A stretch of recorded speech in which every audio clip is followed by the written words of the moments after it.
নাই গতিকে হেমক ভুল হ'ব পাৰে পিছৰ জেনেৰেশ্যন কোনোবা জাতিগত ষড়যন্ত্ৰত ব্যস্ত হৈ আছে অসমীয়া মানুহৰ মাজতে জাতিগত ষড়যন্ত্ৰ কৰাৰ কাৰণে এতিয়া আমাৰ অসমীয়া ভাষাটো নকল ভাষা বুলি কয় বঙালীৰ নকল ভাষাটো এইটো আন্দোলনে গৈছে 1960 চনত সেই তেতিয়াৰ পৰা 1960 চনত ভাষা আন্দোলনৰ পিছৰ পৰা অসম চৰকাৰে এটা বাধ্যতামূলক কৰিছিল যে সকলো চৰকাৰী কাৰ্যালয়ত অসমীয়া ভাষাত প্ৰস্তাৱ দিব লাগিব বেনাৰবিলাক সব অসমীয়া ভাষাত থাকিব আৰু ইয়াত কোনো ধৰণৰ ইংৰাজী ভাষা চলিব নোৱাৰে এই ধৰণৰ তেওঁলোকে এটা আইন কৰি লৈছিলে কিন্তু সেই আইন ধোঁৱাচাঙত উঠিছে আজিকালি এতিয়া আমি বিতৰ্ক প্ৰকাশনে কৰিছোঁ কি এটা প্ৰয়াস চলাইছোঁ আৰু যে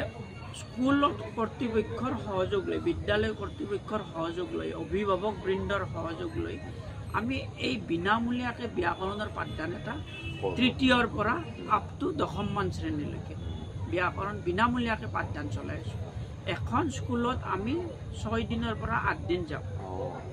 মাহত প্ৰতি মাহত টিম আছে টিম হিচাপে যাওঁ আমি ধৰক এখন স্কুলত এজন টিচাৰে যাওঁ আমি এজন টিচাৰে দিনটোত তেওঁলোকৰ সুবিধা মতে আমাক 2টা ক্লাছ দিয়ে 3টা ক্লাছ দিয়ে সেইমতে আমি শিকাওঁ আৰু ছাত্ৰ ছাত্ৰীক তেওঁলোকৰ সুবিধা মতে যে আজি ছাৰ এইটো ক্লাছত যাওঁ তেওঁলোকে আমাক নিৰ্দেশ কৰে সেইমতে আমি ক্লাছটো কৰোঁ আৰু কৰাৰ পিছত ছাত্ৰ ছাত্ৰীক ঘেৰি ধৰে ছাৰ আমাৰ তাকে ডেইলি আহক না ছাত্ৰ ছাত্ৰী